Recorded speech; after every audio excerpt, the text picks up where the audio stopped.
guys just missed her barking her goddamn head off. I'm not doing it, you're doing it. Tell them why you were barking. You want to see mommy's project?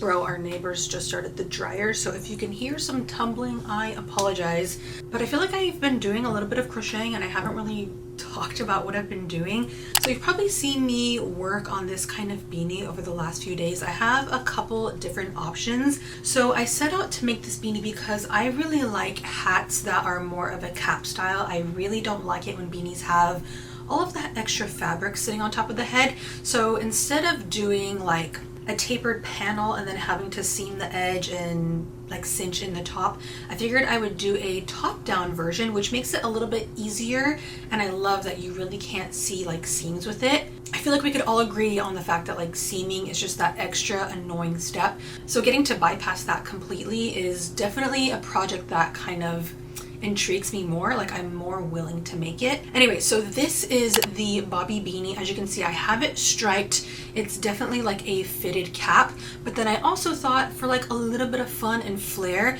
to add on like a last row of like shell stitches so that it's not so basic. So my battery just died while I was talking, but as I was saying, you can make this beanie 4 different ways.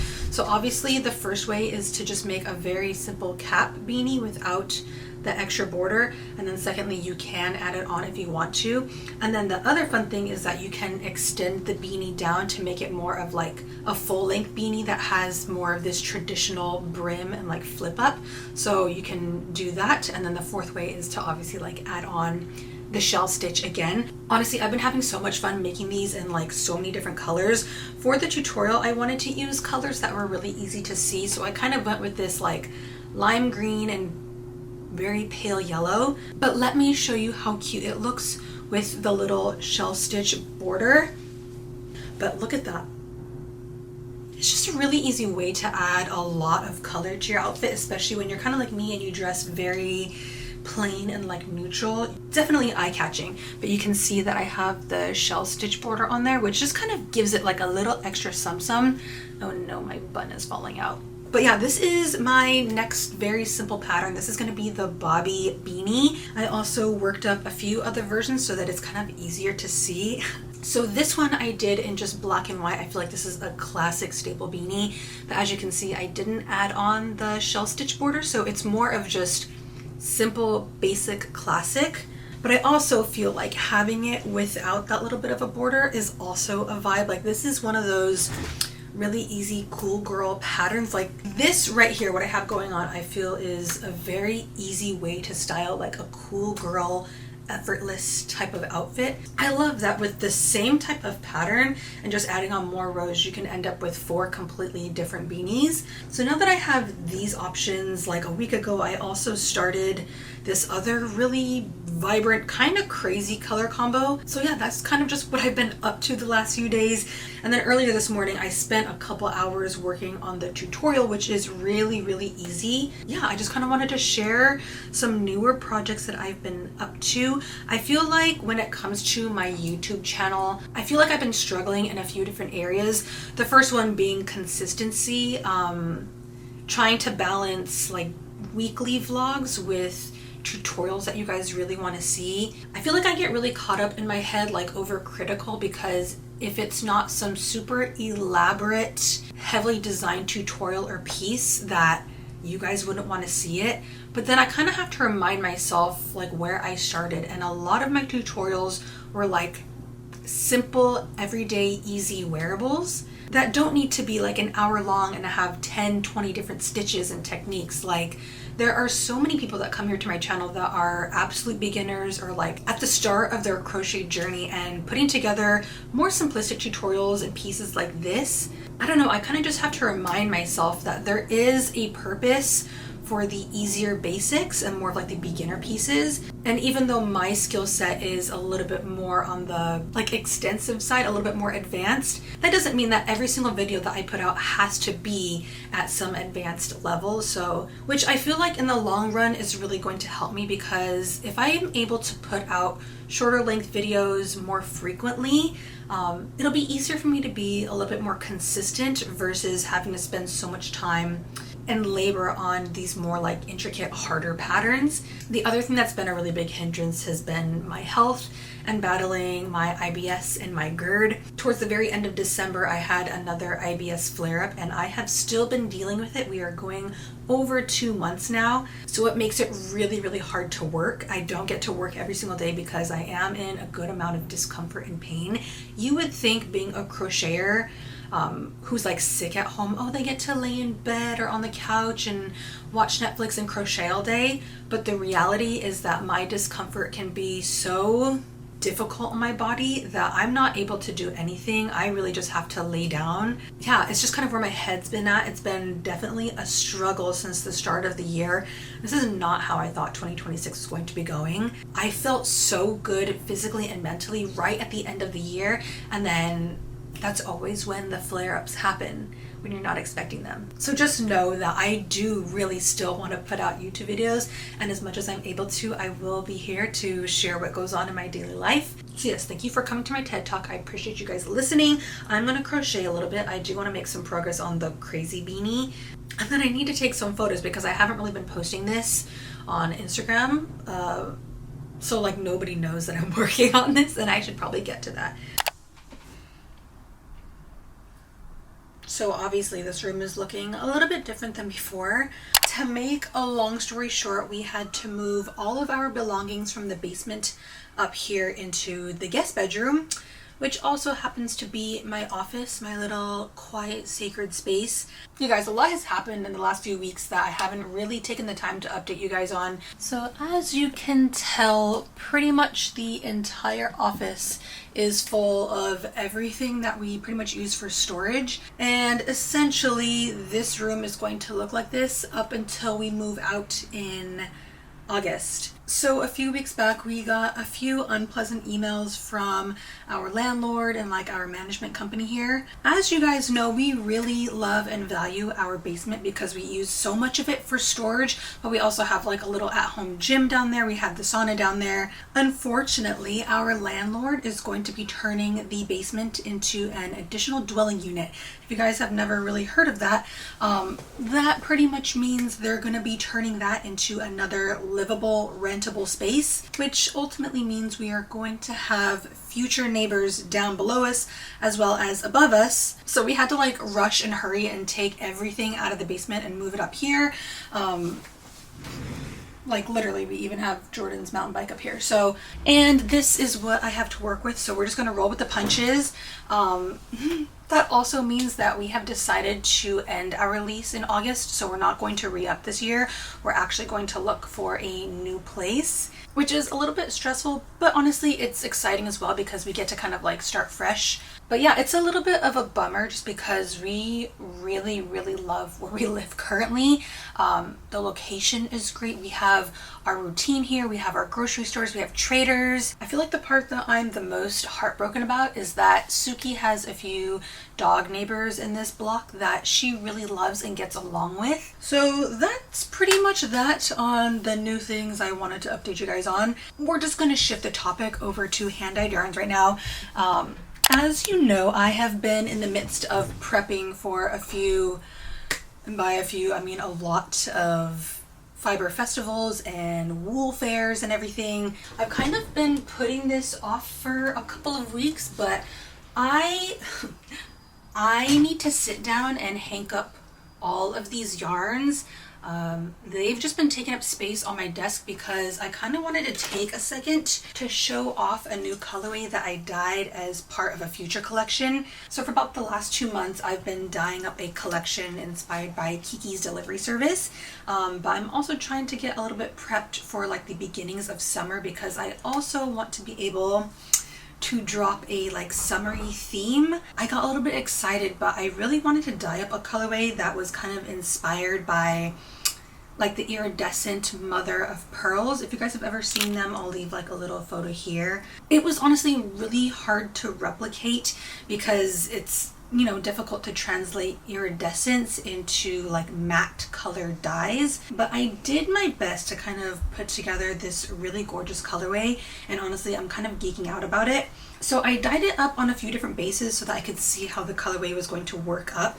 So here it's dyed up on a worsted base, and then I also have it dyed up on a nylon. Honestly, I should just hang this up for you so that you guys can kind of see what it looks like. Let's just give it a nice thwacking. Oh, it looks so pretty though. I think just kind of the way I dyed it up, it almost is kind of giving it like that shiny, slightly like metallic look. This is actually so much fun because I haven't seen it hanged up yet, but this is what I have going on for my mother of pearl inspired colorway. I had a lot of fun dyeing this one as well though, because I got to kind of mix these brighter like fluorescent-y colors, but then I also paired them with more of these slightly like neutral, almost like earthy tone colors. This is the nylon sock base.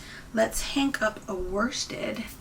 Oh my gosh, I think this just looks so delicate, but it's like ethereal at the same time. But you can see more of these like slightly rosy toned colors, a little bit warmer, some like gray tones as well. So I'm trying to mix in like the natural colorway of the shell itself, and then also how like the light kind of twists and refracts all of the color.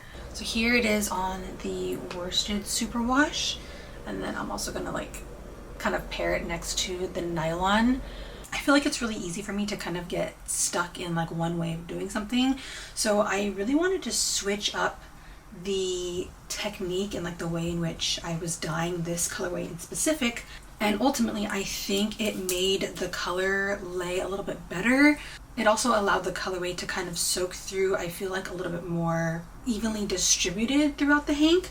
So then I also thought it would be fun to test it out on my alpaca cotton base, and I think ultimately the colorway came out the most beautiful on this base. So let me hang this up really fast, and then you can see that due to this hollow core with the cotton, and also because this is made with a really fluffy alpaca, it allowed the color to kind of like blend even more beautifully.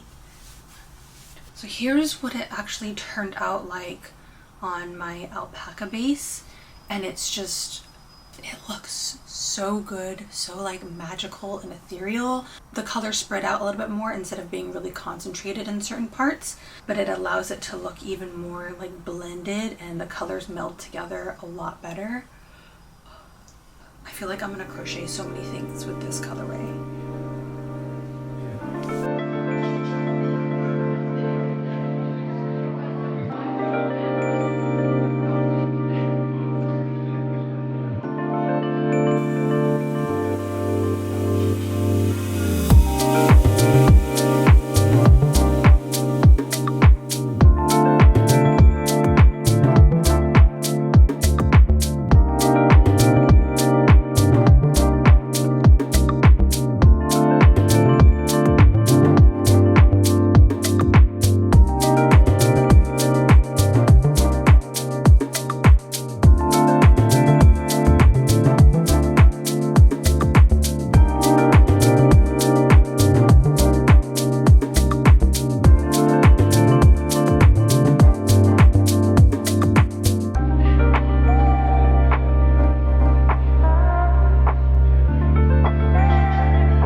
You guys, the last 2 days have actually been quite the nightmare for me. So for like the last week or so, I've been trying to do a little bit more research into different supplements that I can take for my stomach issues. And I've also been trying to share a little bit more about like what's been going on with my health on my Instagram. I feel like with the journey that I'm currently on with my health and my business and everything related, I just want to be a little bit more transparent and share more of like the reality of my life and what goes on day to day. So recently I've been pretty open to any advice or suggestions that people have. To my surprise, I actually heard back from a ton of you, and the number one most common advice that was given to me was to take mastic gum, which is supposed to like help with stomach inflammation, the pain. And then the second most popular advice that was given to me was like slippery elm. So after kind of like searching around a little bit on Amazon, I found these more like natural supplements to take, and it's this Now Gastro Comfort, because some of the ingredients are mastic gum, aloe vera, and slippery elm. These, for whatever reason, were very, very highly rated on Amazon, so I thought I would give it a try. Oh my god, the amount of pain that I was in from just taking one capsule. I was abruptly woken up at like 2 or 3 a.m. with the most severe, intense stomach pain I feel like I've ever experienced. And at this point, I feel like my pain tolerance is pretty high just because I deal with pain and discomfort every single day. Y'all, it was so intense. I was on the verge of asking Jordan to take me to the ER because I had no idea what was wrong. I didn't understand why my stomach was hurting so intensely. It's such a weird feeling because it's different from the pain that I experience day to day. And then for like the next 2 hours in bed, I was just kind of rolling around with hot flashes and then shivering and then sweats. And then the entire next day, I was pretty much just in like residual pain.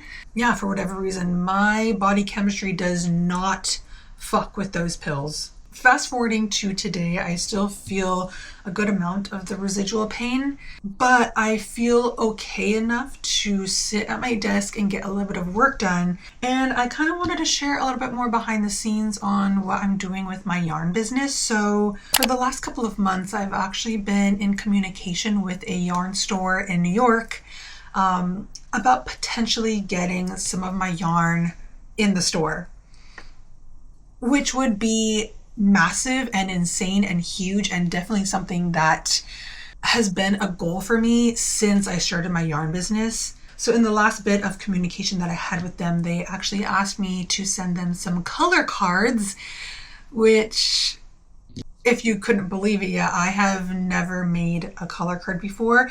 A few days ago when I started making these, I didn't really think to film anything because part of me feels like I don't quite know what I'm doing. But then it also kind of occurred to me that every business runs differently and everybody operates in a different way. And I guess I just had like this pre-made notion that the way that I'm doing color cards isn't how other brands are doing them. I don't know, like a little anxious to share with you guys what my color cards are looking like. And I guess at the same time, because these are the first ones I've ever made, they're not going to be perfect and they will most definitely evolve over time.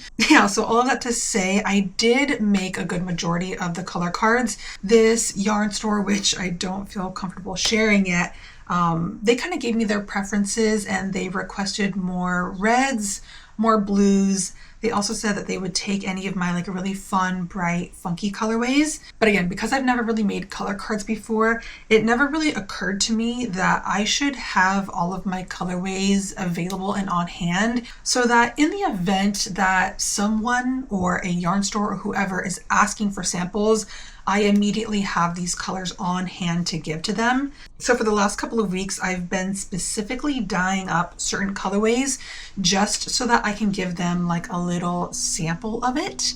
But so far, these are what my color cards are looking like. I took some time to like very meticulously plan these out, but I'm using some really thick cardstock and I've punch holed some holes onto the edge of the paper. You can see I still have to label what color is what and then also like what base they've all been dyed on, because a lot of these are different. Like some of these are dyed on Superwash DK, some of these are dyed on my nylon sock base. So I do need to make sure that I'm correctly listing down all of the information. So these 2 color cards are filled with more of my permanent colorways for my website. As you can see, I've got more like reds. And then on this color card, I made sure to focus more on like some greens and blues. I also want to make sure that I'm taking some time to like steam the samples, because a lot of these are kind of like crinkled. They've been sitting in storage or something. And then these 2 color cards are more on previous collections. So you can see this one is from my late bloomer collection. Thankfully, I still had all of these colors saved from when I made the knit and crochet swatches. So because I held onto them, I didn't have to like re-dye any of these. But honestly, I've been having a lot of fun making the color cards. It's really therapeutic to like get really organized and then also see all of the colors displayed in a different way. And then I also thought I would send them my Spirited Away collection. Kind of looks a little bit funny because I only have 6 colorways in this collection and it doesn't look like it takes up a lot of space on the color card, but I'm really, really proud of my Spirited Away collection. So I wanted to be able to offer that to them in the event that they like any of these colors and they want to stock these, possibly in their store as well. Yeah, I've already labeled these ones. So for the most part, these are good to go. And then the very last and final color card that I wanted to include to them is my Kiki's Delivery Service collection. Yeah, I'm gonna spend a little bit of time right now unhanking and unwinding all of these and then attaching on the little strips to the color card. So this is what I'll be up to for like the next 30 minutes or so, and I'm hoping that I can get this package sent out to them today.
I'm gonna be so for real with you guys. I've been having like way too much fun crocheting berets.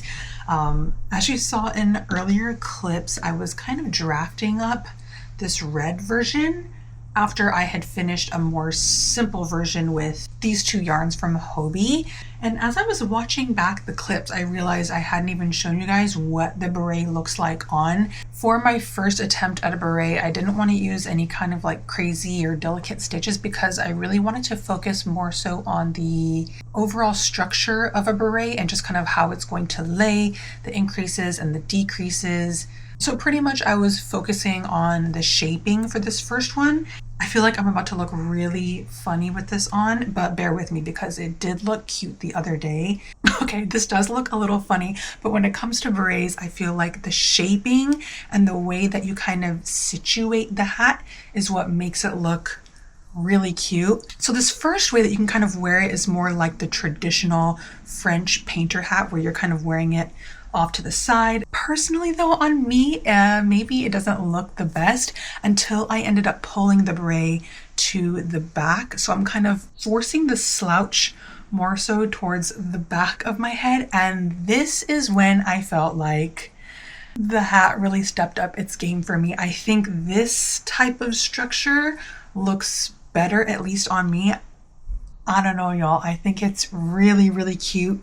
Yeah, this is my first ever crochet beret, and honestly, I really, really like it.